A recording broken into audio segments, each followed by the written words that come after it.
اپنے نواز سے حضرت لاڈلے مشائخ انصاری کو حضرت مولانا حسن الدین نقشبندی کی خانقاہ لے گئے۔ اس وقت محفل میں مشائخین میں سے حضرت قاضی علیم الدین وجہو نے حضرت علاء الدین انصاری کو والہانہ طور پر بڑے ہی پیار اور شفقت انعامات سے اٹھا کر اپنی گود میں بٹھا لیا اور پیار کرنے لگے۔ یہ دیکھ کر حضرت مولانا حسن الدین نقشبندی نے تبسم فرما کر مسکراتے ہوئے کہا کہ اے علاء الدین، تو مشائخین کا بڑا لاڈلا بن گیا ہے۔ جب یہ ساری کیفیت حضرت سید شاہ کبیر اللہ حسینی نے گھر جا کر سنائی تو سبھی نے اس لقب کو بہت پسند کیا۔ تب سے حضرت مخدوم علاء الدین انصاری رحمۃ اللہ علیہ لاڈلے مشائخ پکارے جانے لگے اور اسی لقب سے مشہور ہوئے۔ حضرت لاڈلے مشائخ انصاری رحمۃ اللہ علیہ کو بچپن سے ہی صوفیہ کی صحبت کامل حاصل تھی، اسی لیے آپ تصوف کی طرف مائل ہوئے۔ آپ حضرت خواجہ نظام الدین محبوب الہی رحمۃ اللہ علیہ سے بیعت کرنے کا ارادہ رکھتے تھے، لیکن حضرت نظام الدین محبوب الہی کا وصال ہو چکا تھا۔ جب حضرت لاڈلے مشائخ انصاری رحمۃ اللہ علیہ حضرت نظام الدین محبوب الہی کے خلیفہ حضرت خواجہ پیر نصیر الدین چراغ دہلوی رحمۃ اللہ علیہ کی خانقاہ پہنچے تو آپ کی بھی عمر ہو چکی تھی اور آپ نے بیعت کا سلسلہ موقوف کر دیا تھا، لیکن حضرت لاڈلے مشائخ انصاری کے ذوق اور طلب کو دیکھتے ہوئے حضرت پیر نصیر الدین چراغ دہلوی نے حضرت لاڈلے مشائخ انصاری کو داخل ارادت کر لیا اور اس وقت محفل میں بیٹھے کسی ایک صاحب کو سلوک کی تعلیم مکمل کرنے کے لیے منتخب کرنے کی حضرت لاڈلے مشائخ انصاری کو ہدایت دی۔ اس وقت محفل میں حضرت لاڈلے مشائخ انصاری کے کالا زاد بھائی حضرت خواجہ بندہ نواز گیسو دراز رحمۃ اللہ علیہ بھی تشریف فرما تھے۔ حضرت لاڈلے مشائخ انصاری نے حضرت خواجہ بندہ نواز گیسو دراز کو منتخب کرنے کا دل میں ارادہ کیا، لیکن پیر و مرشد کے استفسار پر عجلت میں آپ نے حضرت خواجہ بندہ نواز رحمۃ اللہ علیہ کا اسم گرامی لینا بھول گئے اور کہا کہ ان کو جن کے گیسو دراز ہیں۔ حضرت خواجہ بندہ نواز گیسو دراز رحمۃ اللہ علیہ کے گیسو دراز مشہور ہونے کی ایک وجہ حضرت لاڈلے مشائخ انصاری بھی ہیں، جنہوں نے آپ کو گیسو دراز کہہ کر مخاطب کیا۔ منازل سلوک طے کرنے کے بعد حضرت لاڈلے مشائخ انصاری رحمۃ اللہ علیہ کو حضرت پیر نصیر الدین چراغ دہلوی نے خلافت سے سرفراز فرمایا اور دکن کی طرف دعوت و تبلیغ کے لیے روانہ فرمایا۔ حضرت لاڈلے مشائخ انصاری رحمۃ اللہ علیہ حضرت خواجہ بندہ نواز سے قبل گلبرگہ تشریف لائے۔ حضرت لاڈلے مشائخ انصاری 761 سنہ ہجری میں دکن کے علاقے الند میں تشریف لائے، جبکہ حضرت خواجہ بندہ نواز گیسو دراز رحمۃ اللہ علیہ 802 سنہ ہجری میں گلبرگہ تشریف لائے۔ حضرت لاڈلے مشائخ انصاری رحمۃ اللہ علیہ نے اپنے پیر و مرشد حضرت خواجہ نصیر الدین محمود چراغ دہلوی رحمۃ اللہ علیہ کی ہدایت کے مطابق گلبرگہ پہنچ کر سب سے پہلے شیخ دکن حضرت شیخ سراج الدین جنیدی رحمۃ اللہ علیہ سے شرف ملاقات حاصل کیا اور آپ ہی کی ہدایت پر الند شریف کو اپنا مسکن بنایا۔ الند شریف میں حضرت لاڈلے مشائخ انصاری رحمۃ اللہ علیہ نے 16 سال تک مسند رشد و ہدایت پر فائز رہ کر مخلوق خدا کی دلجوئی فرمائی، مخلوق خدا کی رہنمائی فرمائی۔ حضرت خواجہ بندہ نواز گیسو دراز رحمۃ اللہ علیہ سے حضرت لاڈلے مشائخ انصاری رحمۃ اللہ علیہ کے نہایت دیرینہ قریبی روابط تھے اور حضرت لاڈلے مشائخ انصاری کو حضرت خواجہ بندہ نواز گیسو دراز رحمۃ اللہ علیہ سے غیر معمولی محبت و انسیت تھی۔ حضرت خواجہ بندہ نواز اور حضرت لاڈلے مشائخ انصاری کے کالا زاد بھائی تھے اور حضرت لاڈلے مشائخ انصاری رحمۃ اللہ علیہ حضرت خواجہ بندہ نواز گیسودراز رحمۃ اللہ علیہ کی وساطت معرفت سے ہی حضرت پیر نصیر الدین چراغ دہلوی رحمۃ اللہ علیہ سے بیعت فرمائی، اور خانقاہ میں دونوں ایک ساتھ رہا کرتے تھے، اور ان دونوں کی جوڑی، ان دونوں کی محبت و الفت مشہور ہوئی۔ حضرت خواجہ بندہ نواز گیسودراز رحمۃ اللہ علیہ جب گلبرگہ تشریف لائے تو آپ کا گزر الند شریف سے ہوا۔ حضرت خواجہ بندہ نواز گیسودراز رحمۃ اللہ علیہ نے حضرت لاڈلے مشائخ انصاری رحمۃ اللہ علیہ کے آستانے پر حاضری دی تو اس وقت سارے الند میں جشن اور عرس کا ماحول بن گیا تھا۔ حضرت لاڈلے مشائخ انصاری رحمۃ اللہ علیہ کے 3 عرس منائے جاتے ہیں۔ 9، 10، 11 ربیع الثانی کو حضرت لاڈلے مشائخ انصاری رحمۃ اللہ علیہ کا بڑا عرس ہوا کرتا ہے، اور یہ عرس حضرت خواجہ بندہ نواز گیسودراز رحمۃ اللہ علیہ کی بارگاہ قطب دکن حضرت لاڈلے مشائخ انصاری میں آمد کی مسرت میں منایا جاتا ہے۔ اس عرس کی عظمت اور تاریخی اہمیت کا اندازہ اس بات سے لگایا جا سکتا ہے کہ روسی رشین سیاح افناسی نکیتن نے لکھا ہے کہ یہ ہندوستان کا سب سے بڑا اور سب سے اچھا عرس ہے، جہاں سارے ہندوستان سے تاجر اور عقیدت مندان آتے ہیں۔ حضرت لاڈلے مشائخ انصاری رحمۃ اللہ علیہ کا اصل عرس 27 رجب المرجب کو منایا جاتا ہے، جو آپ کا یادگار یوم وصال ہے۔ حضرت لاڈلے مشائخ انصاری رحمۃ اللہ علیہ کا تیسرا عرس مقامی طور پر 27 ربیع الثانی کو منایا جاتا ہے۔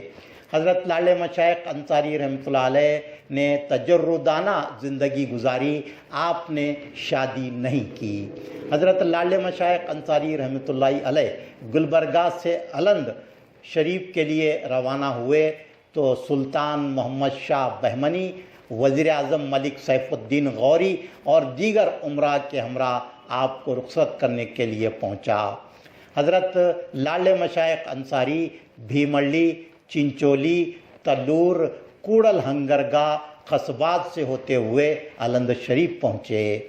آپ نے یہ سفر اونٹ پر سوار ہو کر طے کیا، اور الند شریف میں حضرت لاڈلے مشائخ انصاری نے ایک ٹیلے پر قیام فرمایا، جہاں حضرت احمد محی الدین المعروف مردانہ غائب رحمۃ اللہ علیہ کا روضہ مبارک تھا۔ اس روضے کے آج صرف آثار باقی ہیں۔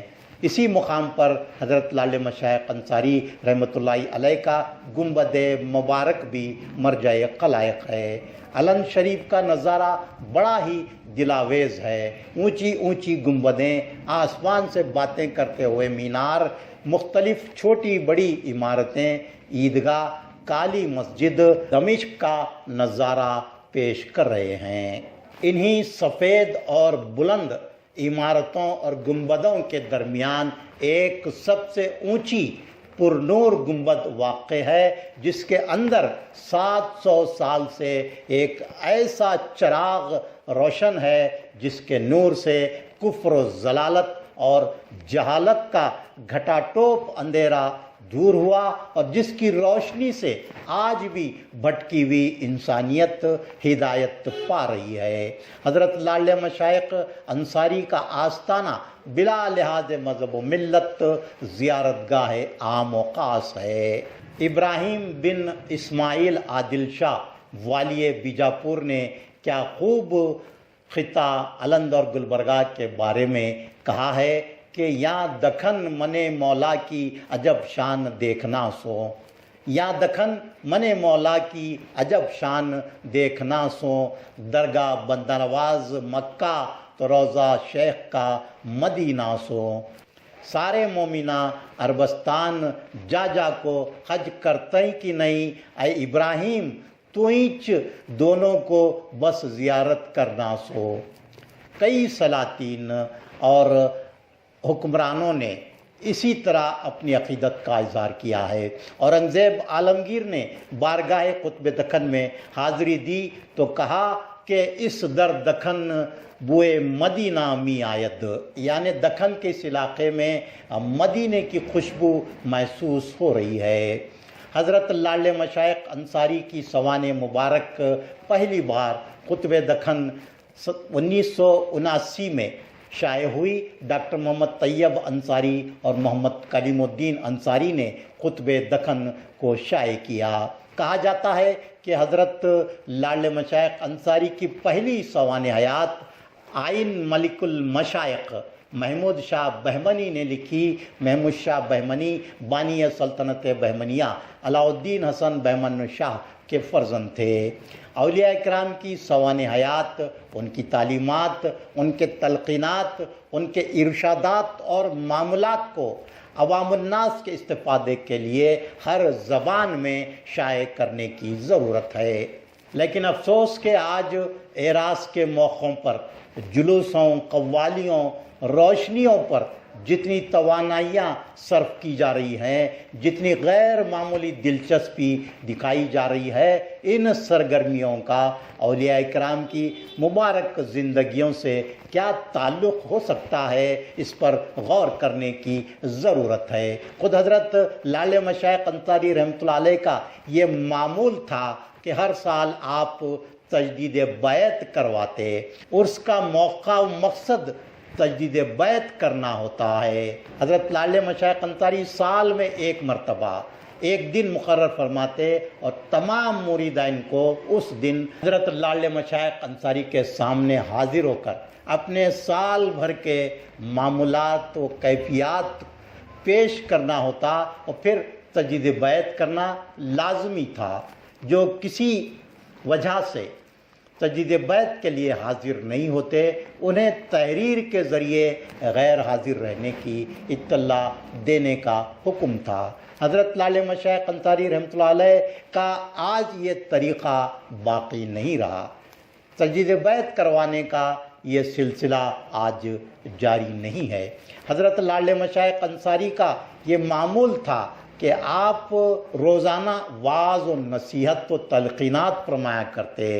جمعرات جمعہ کو یہ کام خصوصیت کے ساتھ انجام دیتے، یہاں تک کہ اگر کوئی بادشاہ بھی ملاقات کے لیے آتا تو اس سے ہدایت کا کام چھوڑ کر قطعی ملاقات نہ کرتے۔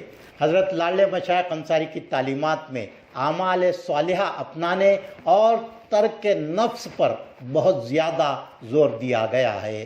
حضرت لاڈلے مشائخ انصاری رحمۃ اللہ علیہ فرماتے ہیں کہ سالک کے لیے دو چیزیں بہت اہم ہیں، ایک ترک نفس اور دوسری یاد الہی۔ اور گناہ زیادہ ہوں تو نفس پر سختی کرنا، مجاہدے کے ذریعے نفس کو قابو کرنا چاہیے۔ حضرت لاڈلے مشائخ انصاری رحمۃ اللہ علیہ نے زہد کے بارے میں بتایا، نفس کو دنیاوی لذتوں سے باز رکھنا، روکنا، یہ زہد ہے، یعنی تقوی ہے۔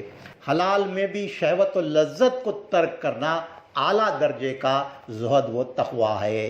حضرت لاڈلے مشائخ انصاری رحمۃ اللہ علیہ نے یہ ہدایت اور تعلیم بھی دی ہے کہ سالک کو مہمان نواز ہونا چاہیے، اپنے کو چھوڑ کر باقی سب انسانوں سے محبت و الفت رکھنا چاہیے۔ سالک کو زمین کی مانند ہونا چاہیے کہ زمین کی خصوصیت یہ ہے کہ تمام غلاظت زمین پر ڈالی جاتی ہے تو یہی غلاظت پھری بن کر اگاتی ہے۔ حضرت لاڈلے مشائخ انصاری نے فرمایا کہ سالک کے لیے 3 علوم کا جاننا ضروری ہے۔ اول شریعت، جس میں اطاعت الہی و رسول پر سختی سے عمل ہو۔ دوم طریقت، جس میں اللہ کی طلب ہو۔ سوم حقیقت، جس میں دیدار الہی میسر ہو۔ سالک کے لیے دنیا دار اور بادشاہوں کے پاس جانا سختی سے منع ہے۔ حضرت لاڈلے مشائخ انصاری رحمۃ اللہ علیہ فرماتے ہیں کہ 3 حجابوں کے اٹھ جانے سے سالک کے لیے دین کے دروازے کھل جاتے ہیں۔ اول سلطنت لے کر، اقتدار لے کر، دولت لے کر خوش نہ ہونا۔ دوم سب کچھ چھین لیے جانے پر غم نہ کرنا۔ سوم کسی کی تعریف سے خوش نہ ہونا۔ اور حضرت لال مشائخ انصاری رحمۃ اللہ علیہ بیعت کا مقصد، ارادت میں داخل ہونے کا مقصد یہ بیان کرتے ہیں کہ دل کو ایسی سکونت و اطمینان حاصل ہو کہ اللہ اور اس کے رسول کے سوا کسی کی چاہت اس میں باقی نہ رہے۔ یہ ارادت کا، یہ بیعت کا، یہ مرید ہونے کا اصل مقصد ہے۔ ان تعلیمات پر عمل کرنے کی ترغیب دلانا ہی عرس منانے کا اصل مقصد ہونا چاہیے۔ آج ہم رسمی ہو کر رہ گئے ہیں، اس لیے ہماری زندگیوں میں کوئی تبدیلی نہیں آ رہی ہے۔ آج ہم اولیاء صوفیاء کرام کے نام لیوا ہیں، لیکن ہم متاثر دوسروں سے ہیں۔ ہم اولیاء و صوفیاء کے طریقے کو جاننے کی کوشش نہیں کر رہے ہیں اور صرف رسم و رواج، روایتوں پر ہی اکتفا کیے بیٹھے ہیں۔ نکل کر خانقاہوں سے ادا کر رسم شبیری، نکل کر خانقاہوں سے ادا کر رسم شبیری، کہ فخر خانقاہی فقط اندو دلگیری، تیرے دین و ادب سے آ رہی ہے بوئے رہبانی، تیرے دین و ادب سے آ رہی ہے بوئے رہبانی، یہی ہے مرنے والی امتوں کا عالم پیری۔